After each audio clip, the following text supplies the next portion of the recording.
internet, I'm gonna do a little something different today and I'm gonna see how y'all like it. Basically, beginning of this month I finished reading Three Dark Crowns by Kendara Blake, and I thought about doing a review for it, but instead I decided to talk about theories.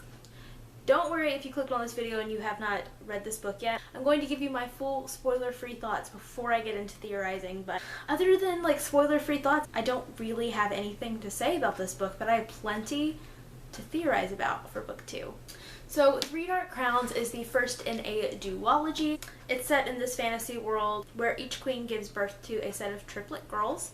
And at age 6, the triplets are separated and they're raised separately in different parts of the kingdom. Each one of them has their own different magical power, and then at age 16, a set of ceremonies begin, and basically they have 1 year to kill each other off.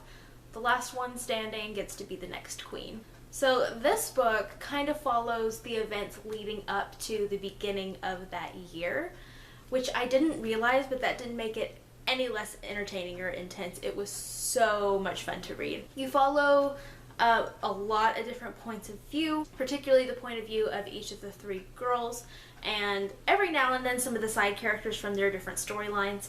I have heard some people say that they had a hard time getting into this book because you basically get those 3 different introductions and you have to get used to each different storyline going on, and the magic works a little bit different there, and so I could see where some people would have a hard time getting into this book, but if that's you, trust me, it gets better.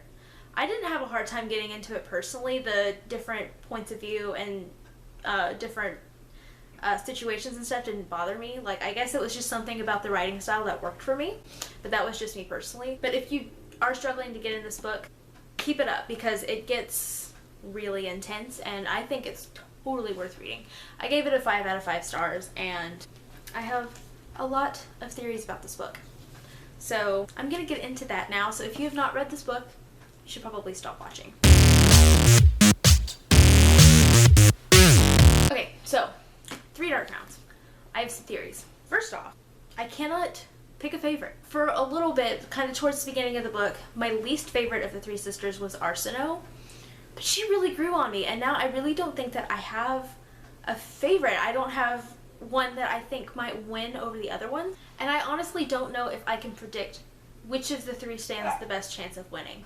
The end of the book kind of sets up a lot of different things for the main characters, particularly the more intense things being Catherine's want for revenge, and the fact that Arsinoe is a poisoner and not a naturalist like everybody was led to believe. Even herself was led to believe. I knew going into this book that one of the sisters was supposed to have a different power. I thought it was going to be Catherine, and I still think that she's not a poisoner. I think that she just has built up an immunity to poison for so long, but I don't think she's actually going to have the poisoner power. I think she's going to have the war gift probably, but I didn't think that Arsinoe was going to have a different power. I didn't see her being a poisoner at all. But I honestly don't know which of the 3 stands the best chance of winning. I kind of think that either they're going to find some way to overthrow the government so that way they don't have to kill each other off. Maybe Mirabella is going to get to the other 2 sisters and they're going to try to find a way to overthrow the government. I just think that's going to happen and they're all 3 going to live, or maybe one of them dies in the process, or all 3 of them are going to die. I think that might be a thing too, because if all 3 of them died, the whole system would go into chaos and it might all be over, because it's a shitty situation to have to kill your sisters, whether you don't know them or not. It's a shitty situation.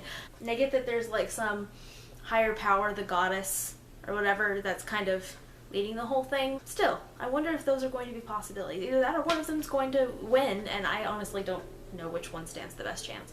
Because we're led to believe in the first book that it's going to be Mirabella, but I don't think it's going to be that simple. I think the fact that we were led to believe it was going to be Mirabella means that it's not going to be Mirabella.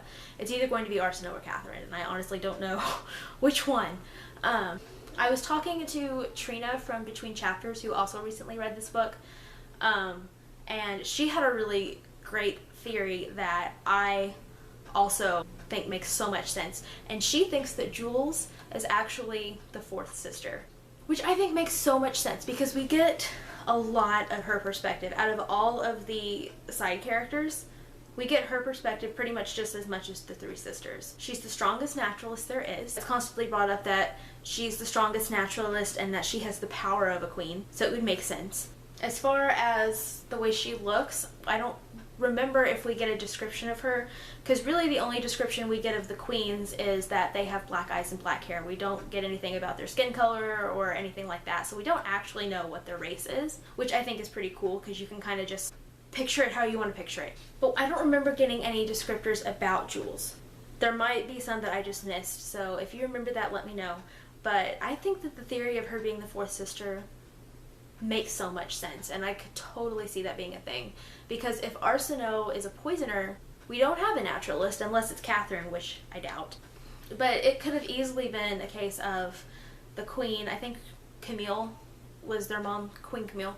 She could have had a fourth daughter, and instead of drowning her, which is what they talked about they do in that kind of situation, she could have maybe passed it off to a trusty maid and said, get it to safety or something. Like, that could have easily been a thing, and she was just raised to believe she wasn't a queen. Like, they could all be in on it. Something about the way magical acts around Jules leads me to believe that this theory could definitely stand true, if that makes sense. So Trina, if you're watching this, totally agree with you 100% on that. I kind of wish this was going to be more than 2 books, but I also am a huge fan of duologies because it makes it to where you can read a series without having to commit too much to it. But I am so excited for this book. And the second one, When Dark Throne, comes out in September. September is just going to be a good month for books because we have that coming out. We also have the Kale novel coming out from the Throne of Glass series, which is basically going to be book 5.5, and I'm really excited that that ended up being a full novel. So September is going to be a good month for books. I'm really looking forward to September. Basically, I wanted to make this video because I have a lot of theories, and I can't think of some of the other ones that I've thought of right now because it's been a few days since I finished this book. But I want to talk to you guys, so leave a comment down below with some of your theories. Make sure to put a spoiler warning at the top of your comment so that way people will know not to look at it. It wouldn't hurt to hit enter a few times so that way they can't even see it. This is a book that I really want to discuss with people because I loved it. So yeah, leave a comment and let's talk about Three Dark Crowns, please. I can't really think of anything else to say, so I'm just going to go ahead and end the video, and I will see you guys next time with another one. Bye!